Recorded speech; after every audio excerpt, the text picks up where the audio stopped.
and welcome to Long Live the Queen, where we talk about the women who made history.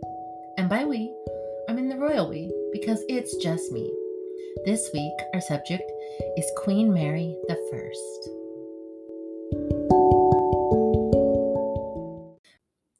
As part of the marriage negotiations, a portrait of Philip was sent to Mary in the latter half of 1553.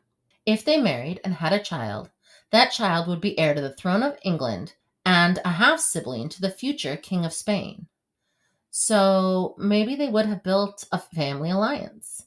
Lord Chancellor Gardiner and the English House of Commons unsuccessfully petitioned Mary to consider marrying an Englishman, fearing that England would be relegated to dependency of the Habsburgs.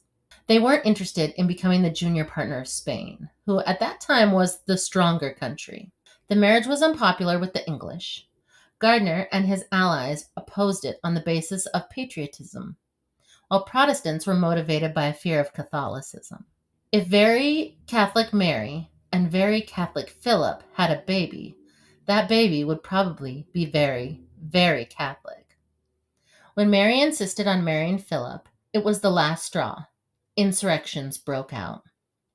Thomas Wyatt the Younger led a force from Kent to depose Mary in favor of Elizabeth, as part of a wider conspiracy, now known as Wyatt's Rebellion, which also involved the Duke of Suffolk. Mary declared publicly that she would summon Parliament to discuss the marriage, and if Parliament decided that the marriage was not in the kingdom's advantage, she would refrain from pursuing it. On reaching London, Wyatt was defeated and captured. Wyatt, the Duke of Suffolk, Lady Jane, and her husband Guilford Dudley were all executed. Courtenay, who was implicated in the plot, was imprisoned and then exiled. Elizabeth, though protesting her innocence in the Wyatt affair, was imprisoned in the Tower of London for 2 months and then put under house arrest. Mary was, excluding the brief, disputed reigns of the Empress Matilda and the Lady Jane Grey, England's first queen regnant. Further, under the English common law, the property and titles belonging to a woman became her husband's upon marriage, and it was feared that any man she married would thereby become King of England, in fact and in name. In a world where married women couldn't own property, they weren't sure what to do with a queen regnant. Mary's grandparents, Ferdinand and Isabella, had retained sovereignty of their respective realms during their marriage. There was no precedent to follow in England. Under the terms of Queen Mary's Marriage Act, Philip was to be styled King of England. All official documents, including Acts of Parliament, were to be dated with both of their names, and Parliament was to be called under the joint authority of the couple, for Mary's lifetime only. So she wouldn't be allowed to do anything he didn't agree with, but at the moment of her death, he would lose his job. England would not be obligated to provide military support to Philip's father in any war, and Philip could not act without his wife's consent or appoint any foreigners to office in England. Philip was unhappy with these conditions, but ready to agree for the sake of securing the marriage. He had no feelings for Mary, and sought the marriage for his political and strategic gains. One of his aides wrote to a correspondent in Brussels. The marriage was concluded for no fleshly consideration, but in order to remedy the disorders of this kingdom and preserve the Low Countries. A future child of Mary and Philip's would not only be heir to the throne of England, but also heir to the Spanish Empire in the event that Philip's oldest son, Don Carlos, died without children. To elevate his son to Mary's rank, Emperor Charles V ceded to Philip the crown of Naples, as well as the claim to the Kingdom of Jerusalem. Mary thus became Queen of Naples and titular Queen of Jerusalem upon marriage. Their wedding at Winchester Cathedral on the 25th of July, 1554, took place just 2 days after their first meeting, because they weren't wasting any more time. Philip could not speak English, and so they spoke a mixture of Spanish, French, and Latin, because Mary did know those languages thanks to her Spanish mother's education. In September 1554, Mary stopped menstruating. She gained weight and felt nauseated in the mornings. For these reasons, almost the entirety of her court, including her physicians, believed she was pregnant. Mary was 38 years old. Parliament passed an act making Philip regent in the event of Mary's death in childbirth. Another problem with a queen regnant.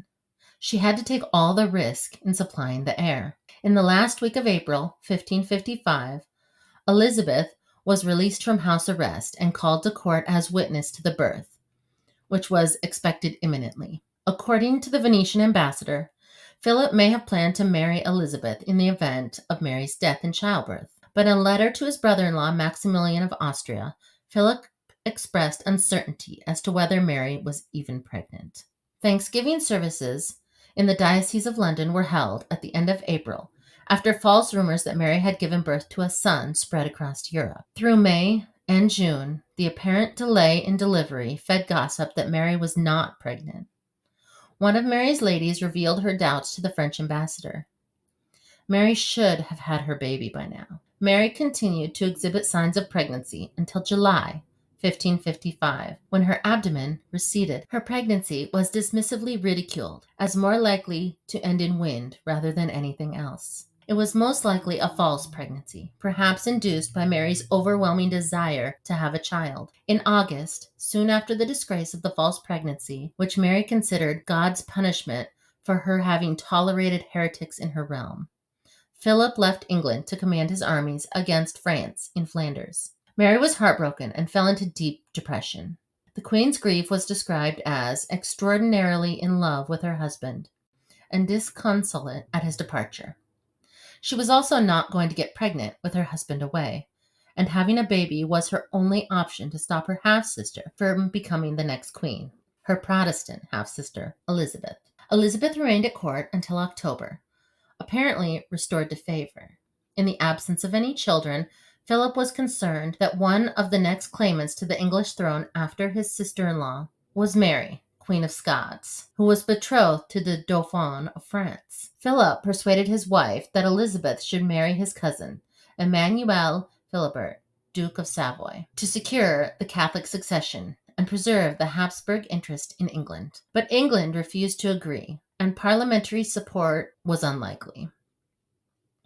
In the month following her accession, Mary issued a proclamation that she would not compel any of her subjects to follow her religion. But by the end of September 1553, leading Protestant churchmen, including Thomas Cranmer, were imprisoned. Mary's first parliament, which assembled in early October, declared her parents' marriage valid and abolished Edward's religious laws. Church doctrine was restored to the form it had taken in the 1539 Six Articles of Henry VIII, which, among other things, reaffirmed clerical celibacy. Married priests were deprived of their benefits. Anglican priests had been allowed to be married legally. Now that England was Catholic again, they couldn't keep their jobs or their chosen religion. Mary rejected the break with Rome her father had instituted and her brother's regents. Philip persuaded Parliament to repeal Henry's religious laws, returning English church to Roman jurisdiction. Reaching an agreement took many months, and Mary and Pope Julius had to make major concession. The confiscated monastery lands were not returned to the church, but remained in the hands of their influential new owners. By the end of 1554, the Pope had approved the deal, and the heresy acts were revived. Protestants could now be legally killed for heresy. I've said it before, and I'll say it again. Jesus never burned anyone at the stake. He never even got angry with people, the one exception being hypocritical religious men. I think we should acknowledge that. After more than 2 decades, England reverted back to Catholicism. And over those 2 decades, Catholics had not been treated well, but they were back in power. Around 800 rich Protestants fled to exile because they were the only Protestants with the means to flee. Those who stayed and persisted in publicly proclaiming their beliefs became the targets of heresy laws. The first executions occurred over 5 days in February 1555. John Rogers on the 4th of February, Lawrence Saunders on the 8th of February, and Roland Taylor and John Hooper on the 9th of February. Look, I don't agree with the Catholics being beheaded or with the Protestants being burned. It seems overly harsh. Thomas Cranmer, the imprisoned Archbishop of Canterbury, was forced to watch Bishop Riley and Latimer being burned at the stake. He recanted, repudiated Protestant theology, and rejoined the Catholic faith. Under the normal process of the law, he should have been absolved as repentant. But Mary refused to reprieve him. That was the deal. Take it back and you can live. On the day of his burning, he dramatically withdrew his recantation. If he was going to die anyway, he would rather die a Protestant. In total, 283 people were executed, most by burning. The burnings proved to be so unpopular that even Alfonso de Castro, one of Philip's own ecclesiastical staff, condemned them, and another advisor, Simon Renard, warned that such cruel enforcement could cause a revolt. Mary persevered with the policy, which continued until her death, and exacerbated anti-Catholic and anti-Spanish feeling among the English people. The victims became lauded as martyrs. Reginald Pole, the son of Mary's executed governess, arrived as papal legate in November 1554. He was ordained as a priest and appointed Archbishop of Canterbury immediately after Cranmer's execution in March 1556. Furthering the Tudor conquest of Ireland, English colonists were settled in the Irish Midlands under Mary and Philip's reign. In January 1556, Mary's father-in-law and former betrothed, awkward, the emperor, abdicated. Mary and Philip were still apart. He was the declared king of Spain in Brussels, but she stayed in England.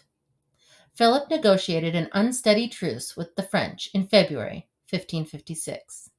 The next month, the French ambassador in England was implicated in a plot against Mary.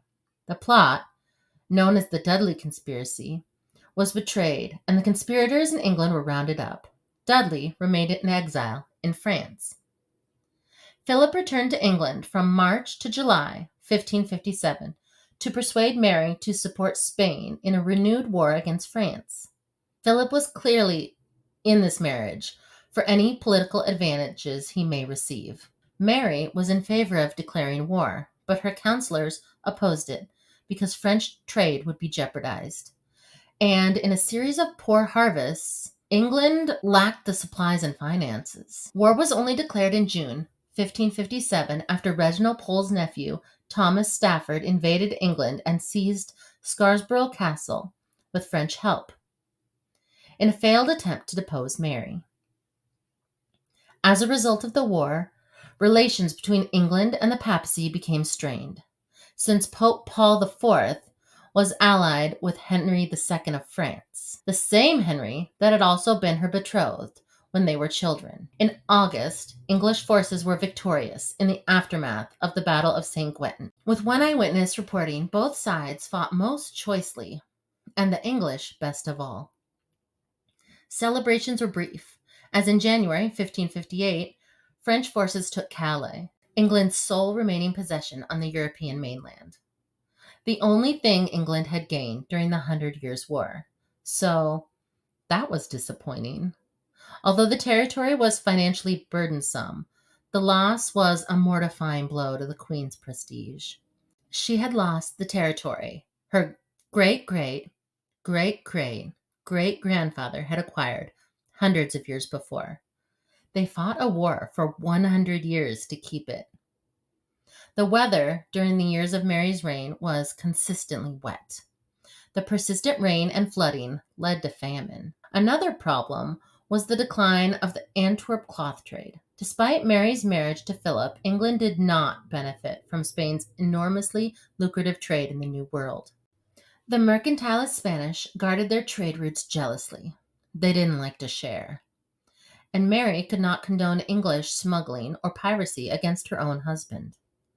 In an attempt to increase trade and rescue the English economy, Mary's counselors continued Northumberland's policy of seeking out new commercial opportunities. She granted a royal charter to the Muscovy Company under Governor Sebastian Cabot and commissioned a world atlas from Diogo Homem. Adventurers such as John Locke and William Towson sailed south in an attempt to develop links with the coast of Africa. Financially, Mary's regime tried to reconcile a modern form of government with correspondingly higher spending, with a medieval system of collecting taxation and dues. Basically, they were spending way more and still expecting the subjects to pay for it all during a famine. The people weren't happy, as I'm sure you can imagine. Mary retained the Edwardian appointee William Paulet, first Marquess of Winchester, as Lord High Treasurer and assigned him to oversee the revenue collection system. He was the unpopular head of the tax collection agency. I live in the United States, so I'm going to use that as an example. Imagine massive inflation to the point where you aren't sure if you can afford to feed your children. Also, no birth control exists, so you probably have more children than you currently have. You can't afford to always feed these kids. Then the IRS shows up and tells you that you owe more money than you have ever owned in your entire life, more money than the IRS has ever asked anyone for. And that goes for everyone. And inflation was high, like super, super high. English coinage was debased under both Henry VIII and Edward VI. The former, King Henry VII, was rolling over in his grave, I'm sure. Unlike his son and grandson, he was frugal and had built up the wealth of England. Mary drafted plans for currency reform, but they were not implemented until after her death. After Philip's visit in 1557, Mary again thought she was pregnant with a baby due in March 1558. Queen Mary was, at this point, 41 years old. She decreed in her will that her husband would be the regent during the minority of their child. But no child was born, and Mary was forced to accept that her half-sister Elizabeth would be her lawful successor. She would have no children. Mary was weak and ill from May 1558, in pain, possibly from ovarian cysts or uterine cancer. She died on the 17th of November, 1558, at the age of 42, at St. James Palace, during an influenza epidemic that also claimed Archbishop Polesleaf later that day. She was succeeded by her half-sister Elizabeth. Philip, who was in Brussels, wrote to his sister Joan, "I felt a reasonable regret for her death. What a loving husband. Ew." Although Mary's will stated that she wished to be buried next to her mother, she was interred in Westminster Abbey on the 14th of December in a tomb she eventually shared with Elizabeth. The inscription on their tomb, affixed there by James I when he succeeded Elizabeth, was written in Latin, which in English means, "Consorts in realm and tomb, we sisters, Elizabeth and Mary, here lie down to sleep in hopes of the resurrection." They allowed kings to choose where they were buried, but apparently not regnant queens. But England had made progress by even letting a woman reign in the first place. So, baby steps. Queen Mary was survived by her husband Philip, who would live for another 40 years. He would also marry 2 more times, first to a French princess, then to an Austrian one. He was slowly collecting wives from all across Europe, Portuguese, English, French, and Austrian. He had children with all of his wives except for Queen Mary. She was also survived by her half-sister Elizabeth, the Protestant, now Queen Elizabeth I. The Queen is dead. Long live the Queen. So while England went back to being Catholic for a little while, England was about to revert to a Protestant queen. It was quite the roller coaster. And that is where we will leave it for this week. What did you think of Queen Mary I? She had a pretty rough life, emotionally separated from her father for most of it, and physically separated from her mother, whom she loved, for most of it. But she had plans. She tried to bring them to fruition, but they didn't work out exactly as she had planned. You can share your thoughts with me at longlivethequeenpodcast@gmail.com or on Facebook or Instagram at Long Live the Queen Podcast, or simply share it with a friend. Long live to all the queens out there, and until next week, bye.